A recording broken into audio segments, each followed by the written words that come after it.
नमस्कार। प्रारब्ध पर आप सभी का स्वागत। मैं अवनीश। चैनल आपने सब्सक्राइब किया है, इसके लिए आपको बहुत बहुत धन्यवाद। हर वीडियो को लाइक करेंगे तो इसका प्रसार ज्यादा से ज्यादा संख्या में होगा, और अगर बेल आइकन दबा लेंगे तो किसी भी अपलोड की सबसे पहले सूचना बिना किसी टिकट के आपके दरवाजे तक पहुंचेगी। आइए आज की चर्चा का स्वागत करते हैं। आज हमारे साथ हैं प्रारब्ध के इस मंच पर सम्मानित संजय दीक्षित सर।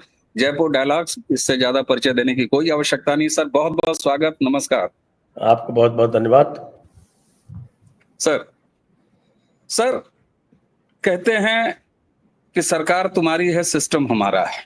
ठीक है साहब, ये व्यवस्था की बात है, लेकिन इसके अलग राम जी की ऐसी लाखों करोड़ों गिलहरियां हैं जिन्होंने राष्ट्रवाद को जगाया है, सींचा है, ढोया है और उसको आगे बढ़ाया है। आपने वो मार्ग प्रशस्त किया है जयपुर डायलॉग्स अपने मंच के जरिए, जहां पर राष्ट्रवाद को जिया जाता है, गुना जाता है, बुना जाता है।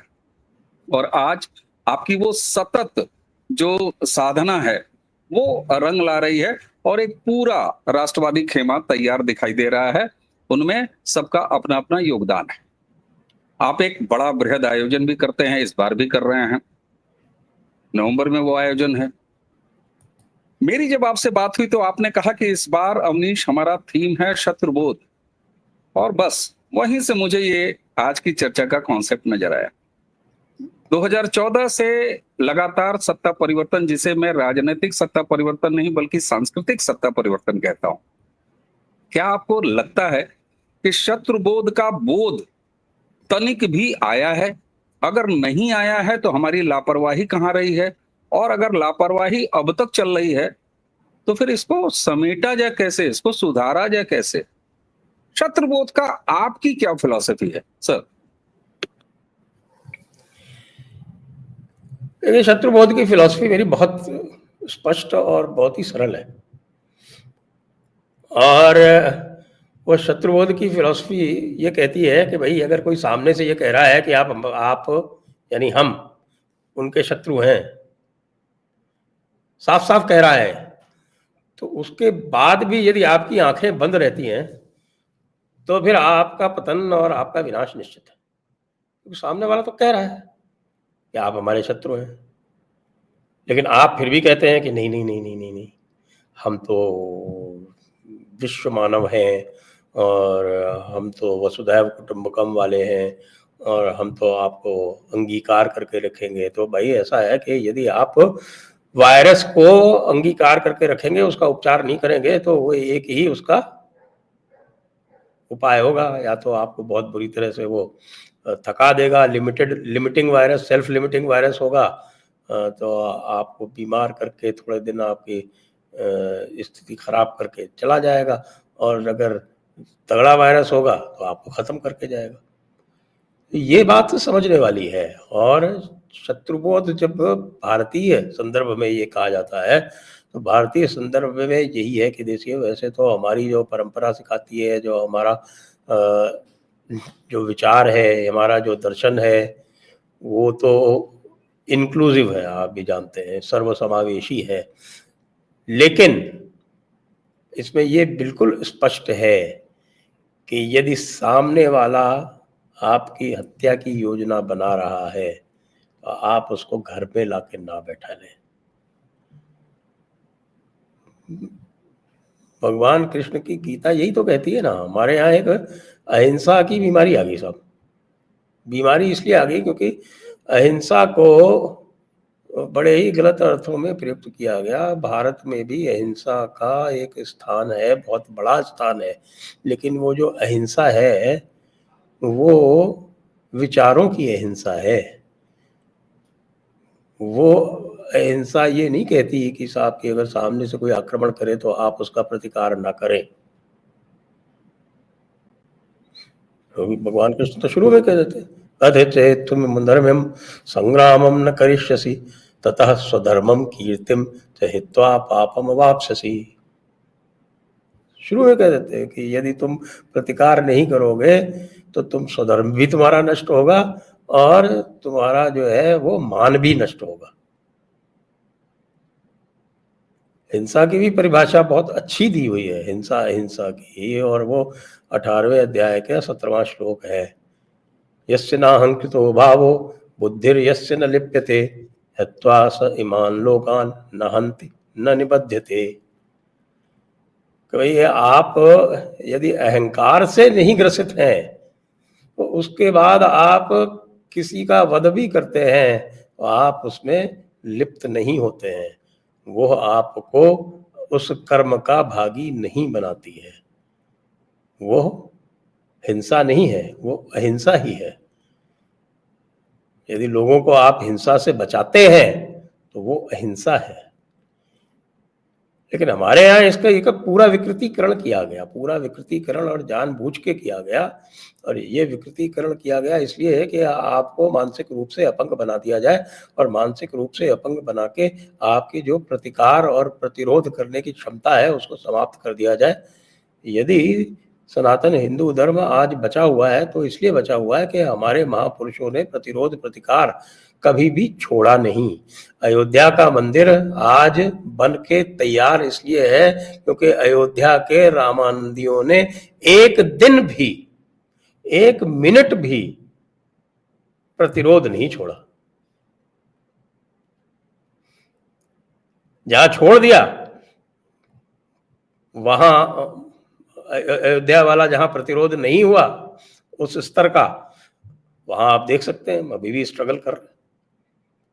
लेकिन अयोध्या यूनिक है। मैं ये कहता हूँ कि जो हमारे जितने भी पुरुषार्थ हैं उसमें अयोध्या इसलिए एक विशिष्ट है क्योंकि यहाँ पर एक संप्रदाय था जिसका नाम रामानंदी संप्रदाय है, उसने एक मिनट भी प्रतिरोध प्रतिकार छोड़ा नहीं।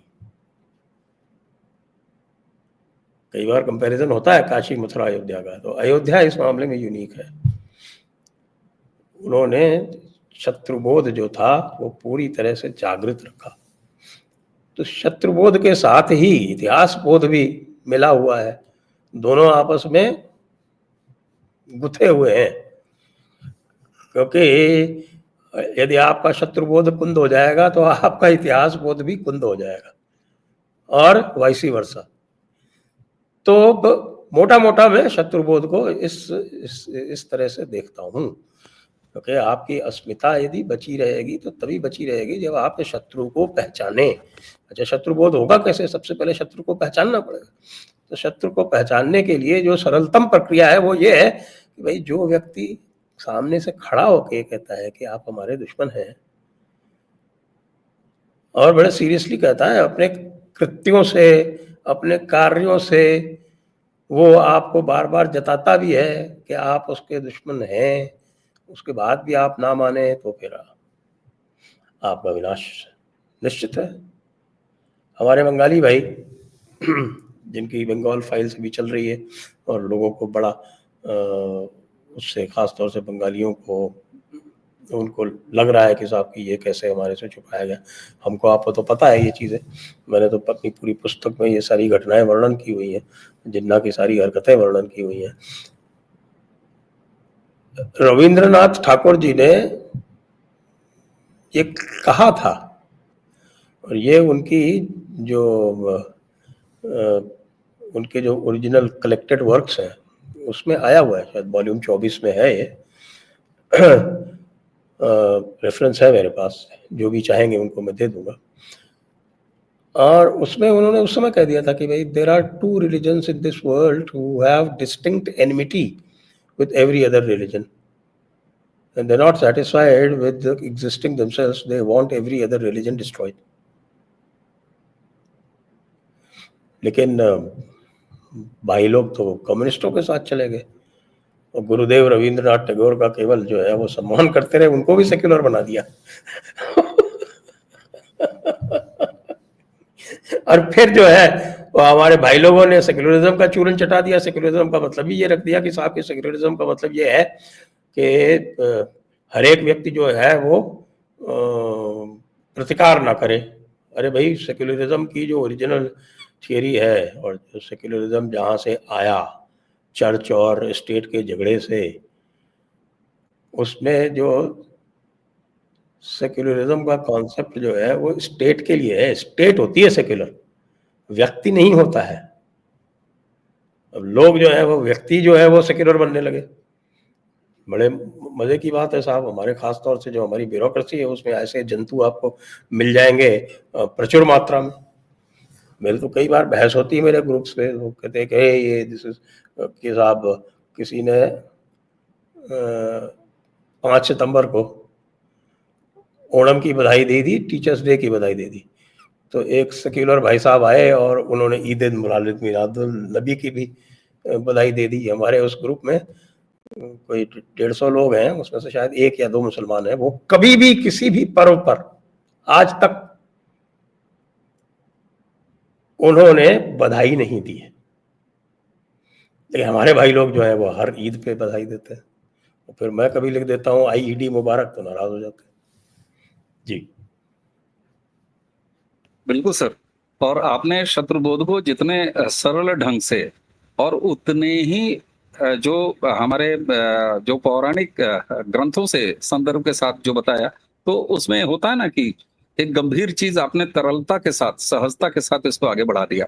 अब सवाल ये होता है सर कि जब शत्रुबोध, तो आम जनमानस में ये समझ में आती है कि एक शत्रु है, उसको पहचानो और पहचानने के बाद उसका प्रतिकार करो। अब प्रतिकार करो तो सनातन का ये संस्कार तो है नहीं कि वो हाथ में पत्थर लेके उतर जाए।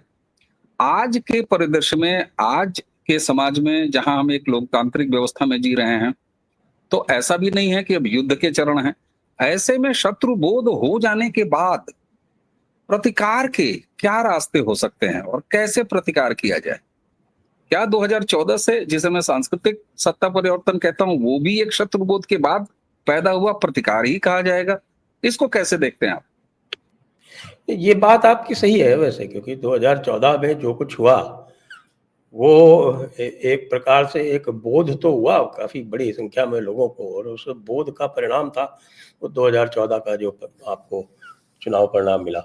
ऐसा नहीं है कि वो कहीं हवा में पैदा हो गया हो, क्योंकि लोग देख रहे थे और इंटरनेट आ चुका था। इंटरनेट के माध्यम से बातचीत आरंभ हो गई थी और लोगों को लग रहा था कि साहब कि हमारे साथ जो है वो धोखा हुआ है, और जिस स्वतंत्रता की हम बात करते हैं वो स्वतंत्रता तो हमें कभी मिली ही नहीं। तो वो एक कह सकते हैं कि एक प्रस्फुटन हुआ जनता की ओर से, बहुत अधिक मात्रा में नहीं हुआ लेकिन हुआ, जिसका परिणाम हमने देखा।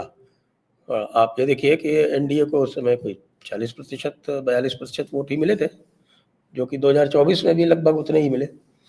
बीच में जब वो 46-47% बढ़ गया तो वो आपको बम्पर विक्ट्री मिली 2019 में। तो वो तो है, लेकिन जो एक इंस्टीट्यूशनलाइज्ड रिस्पांस होनी चाहिए, वो इंस्टीट्यूशनलाइज्ड रिस्पांस अभी तक बिल्ड नहीं हुई है। छोटे छोटे लोग हमारे आपके जैसे जो हैं वो बैठ के उसको बनाने का प्रयास करते हैं, लेकिन जो बड़े इंस्टीट्यूशंस हैं वो अभी भी सेम DNA के चक्कर में फंसे हुए हैं। अब इस सेम DNA से अधिक शत्रुबोध को कुंद करने का और कोई रास्ता नहीं, लेकिन फिर भी बात आती है। और तो रिस्पांस क्या हो सकता है? रिस्पांस बहुत सारे हैं। आप अपनी सुरक्षा संरक्षा भी कीजिए, और जो लोग आपसे च्युत हुए हैं उनको वापस लाने का भी प्रयास कीजिए। थोड़ी बहुत आप में भी परिवर्तन आना चाहिए, क्योंकि एक समय आ गया था। हमारे मित्र हैं संदीप बालकृष्ण जी, आप शायद जानते होंगे उनको। उन्होंने एक बड़ी अच्छी रिसर्च की, और उन्होंने रिसर्च की है, और रिसर्च ये है कि साहब के पूर्व इस्लामी साम्राज्य के प्रभावी होने के पूर्व, क्योंकि इस्लामी साम्राज्य जब यहाँ आया, मोहम्मद घोरी, कुतुबुद्दीन ऐबक वाला ये जो गुलाम वंश जिसको बोलते हैं, वो बहुत अधिक प्रभावी नहीं था, वो खाली दुआबे में प्रभावी था। तो उस समय भी इंस्टीट्यूशंस थे हमारे पास कि यदि लोगों को बलात् धर्म परिवर्तन करा दिया जाता था तो उनको वापस लाया जाता था। देखिए, विजयनगर साम्राज्य इसका एक अप्रतिम उदाहरण है।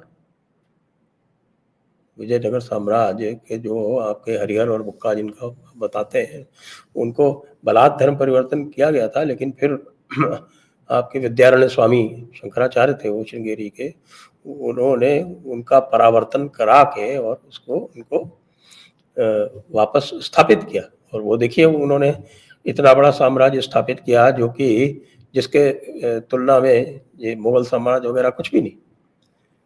जो उसकी आभा थी, जो उसका विस्तार था, जो उसका वैभव था, जो उसका पराक्रम था, उसके बारे में हम लोग जानते भी नहीं। लेकिन आप ये देखें कि वो धीरे धीरे जैसे जैसे थोड़ा पराक्रम कम होता गया, वैसे वैसे रूढ़ियाँ बढ़ती गईं। और रूढ़ियाँ बढ़ने के बाद एक ऐसा भी समय आया जब परावर्तन असंभव सा हो गया। तो हमको उसे वापस उन्हीं स्थानों पर जाना है। यदि लोगों का बलात् धर्म परिवर्तन किया गया है तो फिर उनसे बातचीत स्थापित करके या जो भी हो, साम दाम दंड भेद, मैं तो कहता हूँ कि ये एक युद्ध है, धर्म युद्ध है। तो धर्म युद्ध में भी साम दाम दंड भेद सब ग्राह्य है। महाभारत के युद्ध से हमें पूरा ज्ञान लेना चाहिए। महाभारत का युद्ध उस समय हुआ था जब आपके द्वापर युग का और कलयुग का संधिकाल था। तो कलयुग में जो चीजें स्वीकार्य हैं वो बहुत कुछ दिखाई पड़ी थी महाभारत में। तो उसका उपयोग हमें करना चाहिए और इसको एक हमारी सभ्यता का एक चिन्ह बना के और आगे चलना चाहिए। और हमारे पास ऐसा नहीं है, हमारे पास कई बड़े संगठन हैं, लेकिन वो सारे के सारे संगठन जो हैं वो इस प्रतिस्पर्धा में लगे रहते हैं कि अपने आप को सेक्युलर साबित करते हैं। उनको कैसे परिवर्तित किया जाए, बजाय इसके कि आज आप नया संगठन बनाए और आपको उसको स्थापित करने में 20 साल 25 साल लगे, ये भी हमें कुछ रणनीतियां बनानी पड़ेगी कि जो स्थापित संगठन है और उनका जो सेक्युलरिज्म का जो चोला है, जो आवरण है, उनमें भी शत्रुबोध विकसित करके और उनको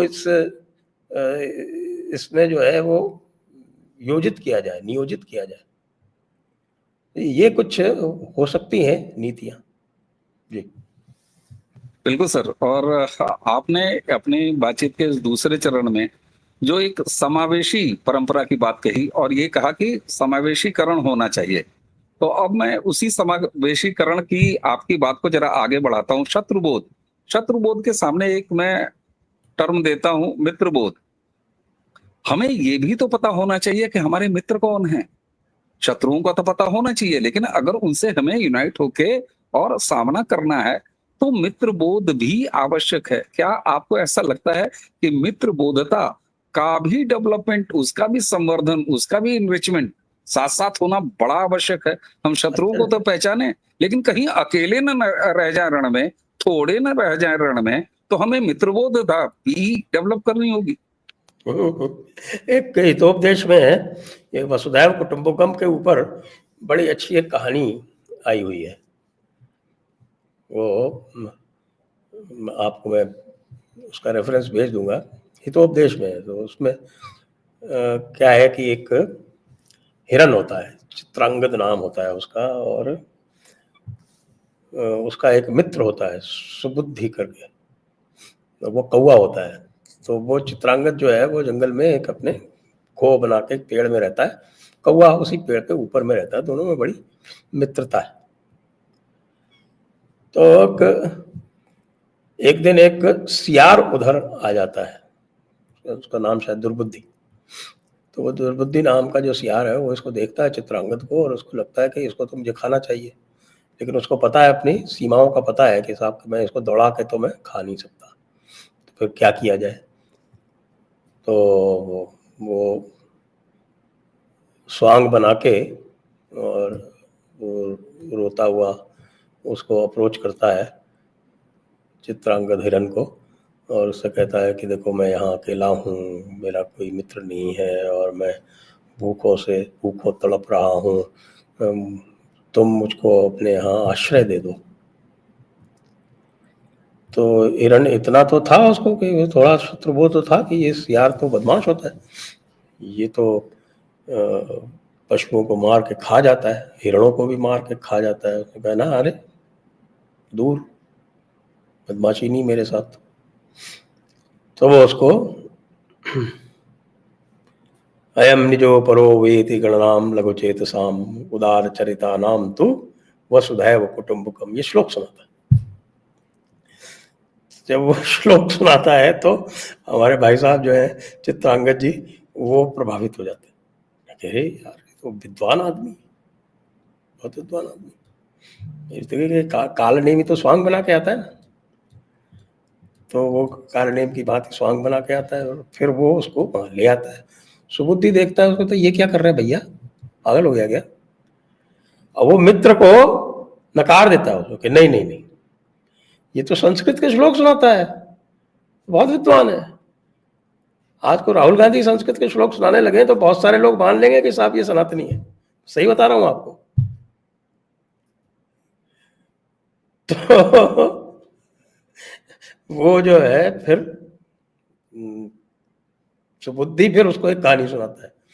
उस कहानी सुनाता है, आपने सुना होगा वो कहानी है, वो एक गिद्ध जो है वो बूढ़ा हो जाता है और वहाँ पे कुछ चिड़ियाँ होती हैं। फिर उनको कहता है कि भाई मुझको कुछ कार्य दे दो, तो वो कहती है अच्छा तुम हमारे जो है बच्चों की सुरक्षा कर लो। फिर एक बिलौटा आता है वहाँ पे, वो बिलौटा भी ऐसे ही वो रो पीट के और गिद्ध को, अच्छा गिद्ध बूढ़ा हो चुका है, उसको दिखाई विखाई नहीं देता, तो वो बिलौटा जो है वो गिद्ध का विश्वास जीत के और उसके साथ कार्य करने लगता है और रोज एक को मार के खा जाता है, चिड़िया का एक बच्चा। तो जब चिड़िया को पता चलता है तो फिर वो गिद्ध से सवाल करती हैं, गिद्ध उसका उत्तर नहीं दे पाता तो वो गिद्ध को मार डालती। ये सुबुद्धि ने कहानी सुनाई चित्रांगद को, भाई सुनो, लेकिन चित्रांगद तो अब विद्वान हो गए थे, उनको श्लोक सुनाई दे गया था, तो उन्होंने नहीं सुनी बात। तो फिर इसने जो है वो जाल फैलाया आपके दुर्बुद्धि ने, और उसको अभी भी पता था कि भाई ये सुबुद्धि से वो सशंकित हो गया कि ये देखता रहता है, ये चारों तरफ ये, इसके रहते हुए आसान नहीं है इसको खा पाना या इसको धोखे से मार पाना। तो फिर उसने उसको ले गया एक ऐसे स्थान पे जहाँ किसान ने अपने खेत बचाने के लिए जाल डाल रखा था, और उसको देख के वो खाने चला तो जाल में फंस गया। जाल में फंस गया तो उसको लगा कि भाई जो किसान आएगा तो मुझे मार देगा। तो देखा उसने कि भाई दुर्बुद्धि जी पास में, उनका कही है इसको काट दो, तुम्हारे दांत तेज हैं, तुम इसको काट दो। तो उसने कहा नहीं नहीं, आज मेरा व्रत है, आज रविवार है, आज मेरा व्रत है, तो ये व्रत जब कल पूरा हो जाएगा तब मैं इसको, क्योंकि ये चमड़े का है ना, मैं इसको अभी काट नहीं सकता। और वही बैठ के लार टपकाता हुआ बैठ गया कि अभी थोड़ी देर में ये मर जाएगा तो मैं इसको खा लूंगा। सुबुद्धि अलर्ट रहता था, तो सुबुद्धि गया, देखा कि समय पे नहीं आया है, उसने इधर उधर तलाश किया तो मिल गया उसको फंसा हुआ। फिर उसने उसको समझाया, मैंने बोला था ना तुमको, लेकिन तुमने जो है वो मित्र की बात पर विश्वास नहीं किया, और जो शत्रु है साफ साफ दिख रहा है उसके चक्कर में आ गए तुम। कोई बात नहीं, तुम ऐसा करो, मरने का नाटक करो। उस मरने का नाटक किया, किसान आया, उसने कही तो मर गया, तो जाल हटाया। जैसे ही जाल हटाया वो तुरंत कुलांचे मारते हुए भाग लिया। किसान ने उसके पीछे से हंसिया फेंका, तो वो जाके वहाँ दुर्बुद्धि जी बैठे हुए लार टपकाते थे, उनके लगा और वो समाप्त हो। तो अब इस कहानी में आपको सब कुछ मिल जाता है, शत्रुबोध, मित्रबोध, विश्वास, विश्वासघात, आपको हर चीज का ज्ञान हो जाता है। इसलिए मैं लोगों से कहता हूँ कि हमारे जो नीति शास्त्र हैं ना, और ये जो नीतियां हैं, इनका अध्ययन अवश्य करना चाहिए, चाहे वो भर्तृहरि के नीति श्लोक हो या विदुर नीति हो। ये विदुर नीति में कहा गया ना, कृते प्रतिकृतिम कुर्यात् हिंसिने प्रतिहिंसिनम न च दोषम पश्यामि शठे शाठ्यम समाचरेत।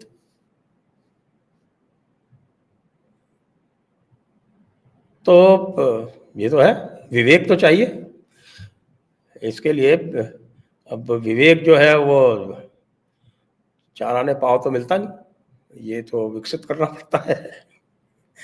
बिल्कुल सर, विकसित करना पड़ता है। और संभवतः संतोष की बात यही है कि 2014 से अगर हम देखें तो भाई हम कहते हैं हमारा राजा अच्छा होना चाहिए, राजा हो, शक्ति हो, तभी हम कुछ कर सकते हैं। आज का जो डेमोक्रेटिक स्ट्रक्चर हमने अपनाया हुआ है उसमें बट नेचुरल है कि 5-5 साल के टुकड़ों में ही सही, लेकिन जो सरकार है वही सरकार से ही सब कुछ हो सकता है। इसलिए कई बार लोग ऊब जाते हैं 5 साल के टर्म में मोदी ने किया ही क्या है, फलाने ने किया ही क्या है। मैं किसी व्यक्ति का खास तौर से नहीं, लेकिन ये जो ऊबन की परंपरा है, इस परंपरा को भी कहीं न कहीं सर आज के परिदृश्य में तो ये शत्रुबोधता के साथ-साथ मित्रबोधता दोनों का समुच्चय होगा तभी तो हम लड़ पाएँगे।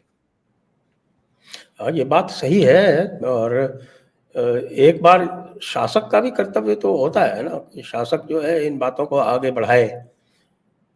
अब आप ये देखें कि एनसीईआरटी की किताबों का एग्जाम्पल ले लीजिए, उनको ठीक करते करते 11 वर्ष हो गए, अब जाके कुछ ठीक होना आरंभ हुआ है। कल को दुर्योग से यदि यह सरकार बदलती है तो जो दूसरी सरकार आएगी वो 6 महीने नहीं लगाएगी।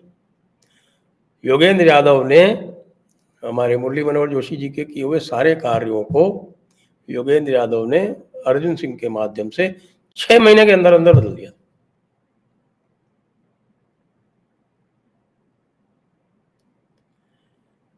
तो ये जो एक जिसको मैं कहूँ कि एक ये स्वभावजन्य दुर्बलता है अच्छे व्यक्तियों की, वो भी बहुत आड़े आती है। वो तो हमेशा आड़े आती है सर, ये इतने संदर्भ हैं उसके। और थोड़ी सी गति भी बढ़ानी होगी, निश्चित तौर पर गति बढ़ानी होगी। क्यों? क्योंकि समाज अब तैयार है सर। समाज लगातार अवसर दे रहा है। समाज जो है लगातार इस बात को अ, आगे बढ़ाता चला जा रहा है। चाहे भाई हम आप क्या कर सकते हैं, एक समाज क्या कर सकता है? वोटर वोट ही तो दे सकता है सर, 5 साल में दे रहा है, राज्यों को वोट दे रहा है, केंद्र को वोट दे रहा है, तो निश्चित तौर पर गति तो आगे बढ़नी चाहिए। सर, अब चलते-चलते अभी नेपाल में एक अनरेस्ट हुआ है। बहुत सारे लोग उसको कंपेयर कर रहे हैं, बांग्लादेश का अनरेस्ट है जैसे वैसे ही नेपाल में हो गया। हमारे यहाँ भी एक हसरत पाले हुए हैं राष्ट्र बालक, जिन्हें मैं कहता हूँ, दर्शक मेरे बहुत डाँटते हैं कि आप कम से कम उस व्यक्ति को राष्ट्र बालक मत कहा करिए। मैं राहुल गांधी की बात कर रहा हूँ। बांग्लादेश के सपने रोज़ देखते हैं, रोज़ करने की कोशिश करते हैं, न जाने कहाँ-कहाँ द्वीप समूहों में घूम रहे हैं। सवाल ये होता है कि नेपाल में अभी राष्ट्र जो बालक कुछ की जी। जगह राष्ट्र बालक की जगह उसको राष्ट्र परिवार पुत्र बोले तो ज्यादा अच्छा होगा। ठीक है सर, मैं इसको आगे से राष्ट्र परिवार, मैं तो राजमाता तक जाता हूँ, लेकिन उस पर और ज़्यादा डाँट खाता हूँ अपने दर्शकों की कि नहीं, राजमाता तो वो हो ही नहीं सकती। सर, सवाल ये होता है कि जितना अनरेस्ट आस-पास दिखाई दे रहा है अलग-अलग फ्लेवर का, और लोगों ने नेपाल के इस अनरेस्ट को भी उसी फ्लेवर का ले लिया है, हिसाब सत्ता परिवर्तन। लेकिन नेपाल में अब जो समझ में आ रहा है, कल से ही शुरू हुआ और कहा गया सोशल मीडिया का आंदोलन है, नहीं साहब, अब आवाजें आने लग गई हैं कि राजशाही बहाल करो और नेपाल को एक बार फिर हिंदू राष्ट्र घोषित करो। सरकारों से हम ऊब गए हैं। सीधी मांग हो रही है तो राजा को वापस लाओ, नहीं तो सेना को वापस लाओ। अब नेपाल की इस क्रांति को क्या हिंदू क्रांति या हिंदू सत्ता वापसी जैसी कोई क्रांति कह सकते हैं? अचानक सत्ताओं को उखाड़ फेंकने के इस क्रम में ये नई बहार हमारे पड़ोस में कैसे आ रही है, जहां की प्रचंड ने कमल नाम रखा जरूर है लेकिन खिला दिया लाल फ्लैग, और लोकतंत्र के नाम पर वहां पर कम्युनिज्म को लाद दिया। तो ये नेपाल को कैसे आप देखते हैं? क्योंकि रिसेंट घटी घटना है और हमारे यहाँ भी सत्ता परिवर्तन वाले बहुत ख्याली पुलाव पकाते हुए घूम रहे हैं। तो मैं चाहूंगा 2 मिनट अंतिम में चलते-चलते सर। ये देखिए, नेपाल की घटना जो है वो इतनी तेजी से हुई है कि सभी को आश्चर्यचकित कर दिया है। क्योंकि ये जो केस जिसके बारे कह रहे हैं कि साहब किस केस के वजह से ऐप्स बैन किए गए, ये केस तो 2020 से चल रहा है, आज से नहीं चल रहा है। मैं थोड़ा इसमें स्टडी किया, पाया कि ये 2020 से केसेस चल रहे हैं। और इसका जो पहला जो निर्णय था वो सितंबर 2024 में आया था, ठीक 1 वर्ष पूर्व।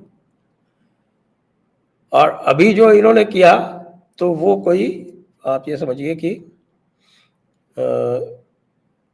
कंटेम्प्ट ऑफ कोर्ट का कोई एप्लीकेशन लगे थे। अब आप सब हम जानते हैं कि भाई कंटेम्प्ट ऑफ कोर्ट में क्या होता है, सरकार के खिलाफ कंटेम्प्ट ऑफ कोर्ट हो जाएगा तो क्या हो जाएगा। हाँ, मोदी जी तो नहीं मानते ना,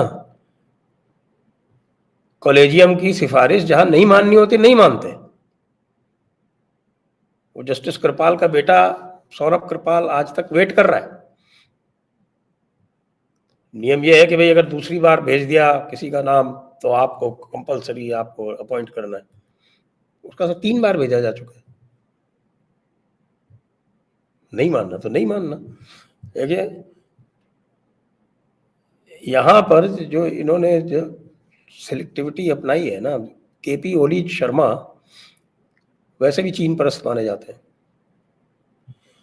और जनता में उनकी चीन परस्ती और उनके भ्रष्टाचार को लेके रोष पहले से ही था और बहुत था। क्या है कि नेपाल से मेरे संपर्क हैं काफी गहरे, तो मुझे पता है इसके बारे में बात हो रही थी कि अभी मेरा बेटा भी अभी नेपाल जाके कुछ दिनों पहले काठमांडू घूम के आया था, तो वो भी यही दे रहा था साहब कि वहाँ ये है कि ये केपी ओली शर्मा जो है ये पूरी तरह से चीन के हाथों में खेल रहा है। हालांकि जो सरकार है वो भारत के निकट है, लेकिन प्रधानमंत्री जो है वो चीन परस्त है। तो इसकी जो चीन परस्ती और जनरली जो भी आप देखिए कि 3 लोगों के बीच में सत्ता पटक रही है जब से राजशाही गई है। वो कोइराला बहुत वृद्ध हो गए तो शेर बहादुर दोइबा आ गए नेपाली कांग्रेस के। वो प्रचंड है और ओली है, इन्हीं 3 में वो आपका चलता रहता है खेल। तो जनता त्रस्त हो चुकी है इस इनके भ्रष्टाचार से। इसीलिए आपने देखा होगा कि लास्ट ईयर पिछले वर्ष जब ज्ञानेंद्र निकले थे यात्रा पर तो उनकी यात्रा को पूरे नेपाल में समर्थन मिला था। काठमांडू में तो मिला ही मिला था, लेकिन पूरे नेपाल में सर लोगों ने उत्साह में योगी आदित्यनाथ जी के पोस्टर वहां पर लहरा दिए। हाँ, तो उसके केपी शर्मा ओली बहुत नाराज हो गए उससे लेके, बहुत ज्यादा नाराज हो गए। तो ये निश्चित रूप से जो दिख रहा है वो सडन नहीं है। लोग इसका एंटी चाइना वेस्ट को या वेस्ट के एजेंट्स को इसका श्रेय देने का प्रयास कर रहे हैं। देख रहा हूँ नेपाल से भी कुछ ऐसे अकाउंट्स हैं एक्स के जो इसका श्रेय पश्चिम को देने का प्रयास कर रहे हैं, लेकिन मुझे लगता है कि ये ऑर्गेनिक है। बहुत दिनों से ये चल रहा था, एक चिंगारी चाहिए थी। बिल्कुल सर, चिंगारी मिल, बिल्कुल सर, ये पूर्णतः ऑर्गेनिक है। आप जानते हैं मैं योगी आदित्यनाथ जी के शहर गोरखपुर का ही निवासी हूँ। नेपाल हमारे यहाँ से 100 किलोमीटर का भी कम बॉर्डर है। रोटी बेटी का जो संबंध नेपाल के बारे में कहा जाता है, हम परंपरागत रूप से उन संबंधों को जीते हैं और निश्चित तौर पर ये बेहद ऑर्गेनिक है। और नेपाल की जनता और नेपाल का समाज जो आज भी सनातनी है, आज भी हिंदू है, वो अपने एकमात्र हिंदू राष्ट्र के स्टेटस को खोने का दर्द आज भी वो सहती है और वो रिस रहा है। ये अलग बात है कि ये जंजे से शुरू हुआ है और ओली ने ये जो सोशल मीडिया पे बैन लगाया है, टिकटॉक तो वहां पर चालू है सर, बाकी सब तुमने बैन कर दिया। इसलिए बहुत तेज डेवलपमेंट हो रहे हैं और इसीलिए अब जमीन पर ये ऑप्शन दिखाई दे रहा है, सुनाई दे रहा है कि या तो राजशाही वापस लाओ और या तो सेना को दे दो। हमें लोकतंत्र के नाम पर ठगने वाले इन तमाम लोगों को, जिन्होंने 14 सरकारें दे दी, अभी तक संविधान नहीं बना पाया नेपाल का, उनको अब सत्ता नहीं देनी है। तो ये बहुत तेज डेवलपमेंट है निश्चित तौर पर, लेकिन अलग फ्लेवर का जरूर है। ये बांग्लादेश जैसा नहीं है, ये इंडोनेशिया जैसा नहीं है, जहां पर अलग अलग रिजिम चेंज हो रहे हैं। सर, आपसे बातचीत करने का ये जो पहला अवसर है मेरा, मुझे तो समझ ही नहीं आया मैं रुकूं या चालू रहूं, लेकिन रुकने की मर्यादा है, आपके भी समय की व्यस्तता है। शत्रुबोध से लेकर मित्रबोध को आपने जिस तरीके से परिभाषित किया, पौराणिक संदर्भों से लेकर वर्तमान राजनीतिक संदर्भों तक से उसको जोड़ा, ये मुझे लगता है कि दर्शकों तक अलग तरीके से पहुंचेगा और आपके समृद्ध सम्मानित मंच जयपुर डायलॉग्स जो कि नवंबर 6, 7, 8 नवंबर सर, अगर मैं 7, गलती नहीं 8, कर रहा हूँ 9, तारीखों 7, की, 8, 9, 7, 7, 8, 9। 8, 9 नवंबर, मैं अपने सभी प्रारब्ध के दर्शकों से अपील करूंगा कि अगर सहभागिता कर पाएं तो बिल्कुल करें। जयपुर डायलॉग्स पे आप जाएंगे, हर वीडियो में आपके कार्यक्रम की सारी डिटेल आपको मिलेगी, और बड़ी विनम्रता से मैं यहाँ पर अगर सर दुस्साहस करूं अनाउंस कर देना आपके सामने, तो मैं भी वहां पर उपस्थित रहूंगा और सहभाग का अवसर पाऊंगा। इसके लिए आपको बहुत बहुत धन्यवाद सर, आपने प्रारब्ध को समय दिया, आपको बहुत बहुत धन्यवाद। दर्शकों, मुझे लगता है कि अब आज की इस चर्चा को यहीं समाप्त करें। बुनने बुनने का समय है, मैं भी इस रिकॉर्डिंग को बैठ के बड़े आराम से ईयरफोन ईयरबड लगा के सुनूंगा और सर की बातों को गुनूंगा। सर, आपको एक बार फिर प्रारब्ध की पूरी टीम की तरफ से बहुत बहुत धन्यवाद। दर्शकों, इसी के साथ मुझे और धन्यवाद संजय सर आपका। दोनों को आज्ञा दीजिए। नमस्कार, प्रणाम, जय जय श्री राम। जय श्री राम।